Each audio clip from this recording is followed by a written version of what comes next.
Bab 1188. Satu pedang, satu pikiran. Saat ini Mileye memang sedikit bingung. Siapa pedang kultivator wanita dengan pedang di depannya ini? Apalagi lawannya masih pedang kayu. Yang terpenting, tubuhnya tidak mampu menyerap jiwa pedang lawan. Tubuh pedang tak terkalahkan gagal saat ini. Mileye memandangi wanita yang berjalan ke arahnya di depannya.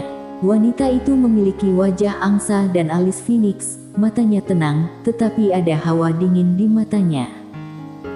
Mileye menatap wanita itu, jika aku menebak dengan benar, kamu seharusnya dari Pulau Abadi.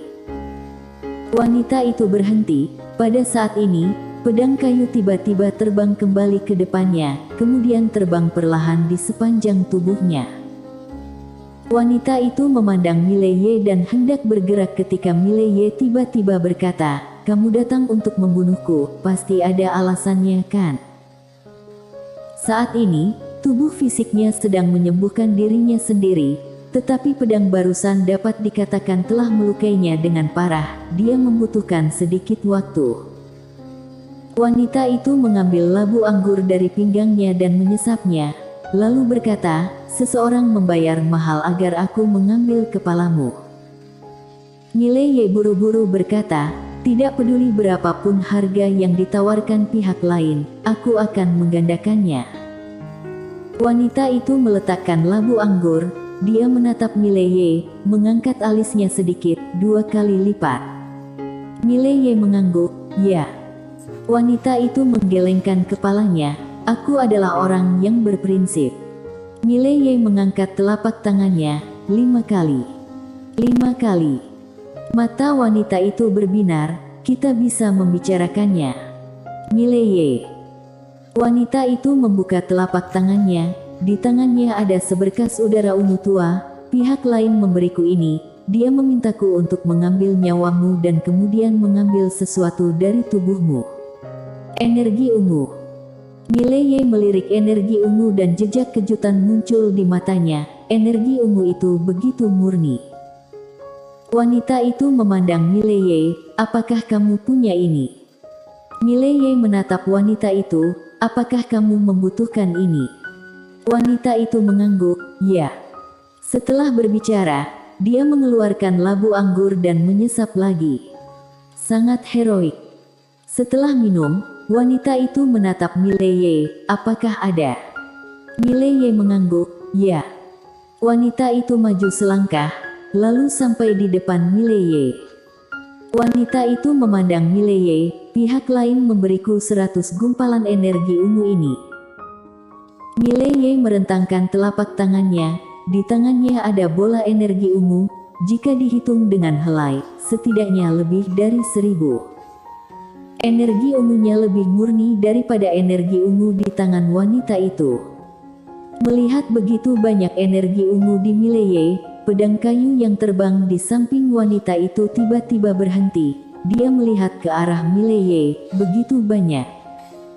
Mileye tersenyum dan berkata, "Ya, aku memberikan semuanya untukmu." Wanita itu berkata, "Beri saja aku 500. Mileye menggelengkan kepalanya, "Jika kamu ingin lebih banyak, aku akan memberikannya kepadamu." Wanita itu memandang Mileye, "Mengapa?" Mileye tersenyum dan berkata, "Aku akan memperlakukanmu sebagai teman." "Bagaimana?" "Teman." Wanita itu diam. Mileye menatap wanita itu, diam-diam waspada di dalam hatinya. Kekuatan wanita ini jauh lebih tinggi dari Benyamin B, jadi dia tidak berani menganggap enteng. Wanita itu tiba-tiba menyingkirkan energi ungu itu. Dia menatap Mileye, "Apakah ada lagi?" Tanpa basa-basi lagi, Mileye mengeluarkan lagi 1000 gumpalan energi ungu kepada wanita itu. Wanita itu juga tidak menolak. Dia menyingkirkan energi ungu itu, dan berkata, "Yang memintaku untuk membunuhmu adalah dari 6 dimensi. Siapa itu? Aku tidak tahu." 6 dimensi. Mileye menyipitkan matanya sedikit. "Siapa itu?" "Seharusnya bukan istana terpadu." Wajah Mileye menjadi muram. Dia tiba-tiba menemukan bahwa istana terpadu tidak sepenuhnya mewakili seluruh 6 dimensi. Jika istana terpadu tidak mengganggunya, itu tidak mewakili kekuatan lain juga tidak akan. Mileye menatap langit berbintang di atas kepalanya. Awalnya dia berpikir bahwa 5 dimensi dan 6 dimensi tidak memiliki saingan, tetapi sekarang kelihatannya bukan seperti itu. Wanita itu tiba-tiba berkata, lawannya sangat kuat. Mileye menatap wanita itu, apakah pihak lain masih ada di sini? Wanita itu mengangguk, ya. Mileye tiba-tiba berkata, kamu benar-benar membutuhkan energi ungu. Wanita itu memandang Mileye, ya. Mileye berpikir sejenak, lalu berkata, aku mengundangmu untuk menjadi pengawal, apa tidak apa-apa. Wanita itu berkata, mahal. Mileye ragu-ragu, lalu berkata, bisakah lebih murah? Wanita itu berpikir sejenak, lalu berkata, 300 energi ungu sehari. Mileye berkata, ya. Wanita itu berkata, aku ingin pergi ke suatu tempat dulu. Mengatakan itu, dia melirik Mileye, apakah kamu ikut denganku? Mileye ragu-ragu, lalu bertanya, di mana? Wanita itu berkata, Pulau Abadi. Pulau Abadi. Mileye melirik wanita itu, dan benar saja, seperti yang dia duga, pihak lain berasal dari Pulau Abadi. Wanita itu bertanya lagi, pergi. Mileye berkata, apa yang kamu ingin aku lakukan? Wanita itu berkata, mungkin aku butuh bantuanmu. Mileye mengangguk, ayo. Wanita itu berkata, ayo. Setelah selesai berbicara, dia langsung berdiri dengan pedangnya. Mileye tersenyum kecut, wanita ini benar-benar gesit dan tegas. Pada saat ini, Benyamin Bi muncul di depan Mileye. Benyamin Bi melirik cahaya pedang di kejauhan, dan berkata dengan lembut, Mile, kenapa dia datang mencariku? Apakah kamu dalam masalah? Mileye berkata, seseorang dari 6 dimensi memintanya untuk membunuhku. 6 dimensi. Benyamin Bi mengerutkan kening, siapa itu? Mileye menggelengkan kepalanya, aku tidak tahu, tapi aku akan menyelidikinya dengan jelas. Benyamin Bi mengangguk, sepertinya masih ada beberapa orang di dunia atas yang masih bertekad dan ingin mengambil ruang bukumu. Mileye memandang Benyamin Bi, senior, aku akan menyerahkan masalah ini padamu, aku akan pergi ke Pulau Abadi. Benyamin Bi ragu-ragu, lalu berkata, berbahaya. Mileye tersenyum dan berkata, tidak apa-apa. Setelah berbicara, dia berdiri dengan pedangnya dan menghilang ke langit dalam sekejap mata. Benyamin Bi memandang ke langit dan menggelengkan kepalanya, apakah orang-orang di dunia atas bodoh? Tuan Muda Ye juga sesuatu yang bisa kamu lawan. Dasar sekelompok orang terbelakang. Setelah berbicara, dia berbalik dan pergi. Di ujung langit, Mileye berjalan dengan wanita dengan pedang. Wanita itu sangat suka minum, dia banyak minum di sepanjang jalan, dan berbau alkohol. Mileye melirik wanita itu, siapa nama senior? Wanita itu meletakkan labu anggur, wine. Wine. Mileye terlihat sedikit aneh. Pantas saja suka minum. Wanita itu menoleh dan melirik Mileye, kekuatanmu sangat bagus. Di tingkatan alam ini, kamu bisa menerima pedang dariku hanya jika kamu terluka. Gadis dari keluarga roh suram itu hampir tidak bisa lakukan. Jessica Guan. Mileye bertanya, senior, apakah kamu mengenal Nona Jessica Guan? Wanita itu berkata dengan santai, aku bertemu dengannya secara kebetulan sebelumnya, dan kemudian bertarung 2 kali. Kelopak mata Mileye berkedut, untungnya dia hanya memberinya beberapa petunjuk biasa daripada menerima pihak lain sebagai muridnya, jika tidak, dia akan mendapat banyak masalah. Dia menemukan bahwa kekuatan wanita di depannya jauh lebih unggul dari Benji Guan dan Benjamin B. Kultivator pedang dan kekuatan tempur pada level yang sama umumnya melebihi level yang sama. Wanita itu berkata lagi, apakah kamu sudah mengerti domainnya? Mileye mengangguk. Wanita itu berkata, domainmu memiliki masalah besar.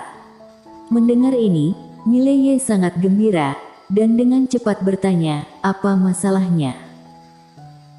Wanita itu mengambil labu anggur di pinggangnya dan menyesapnya, lalu berkata, domainmu terlalu tipis, tanpa dukungan jiwa pedang yang kuat dan niat pedang, domain semacam ini seperti rumput mengambang di atas air, terlalu tipis, setelah ditiup, akan pergi begitu saja. Mileye ragu-ragu, lalu bertanya, niat pedang. Wanita itu memandang Mileye, bukankah tuanmu mengajarimu? Mileye berkedip, lalu menggelengkan kepalanya, tidak. Dia hanya menunjukkan satu cara, lalu biarkan aku menjelajahi sisanya. Wanita itu berkata dengan lembut, tidak heran. Saat dia berbicara, dia menggantung labu anggur di pinggangnya, dan berkata, niat pedang adalah keyakinan pedang Taomu. Niat pedang berada di atas jiwa pedang dan ketika niat mencapai batasnya, niat adalah keyakinanmu. Itu adalah sejenis sublimasi jiwa pedang, satu pikiran untuk satu pedang untuk satu pikiran, 10.000 pikiran untuk 10.000 pedang, 10.000 pedang untuk 10.000 pikiran. Niat pedang. Mileye terdiam. Pada saat ini, dia tiba-tiba menemukan dunia baru pedang Tao. Niat pedang. Di kejauhan, Wayne tidak berbicara lagi, dia terus mengeluarkan labu anggur untuk diminum.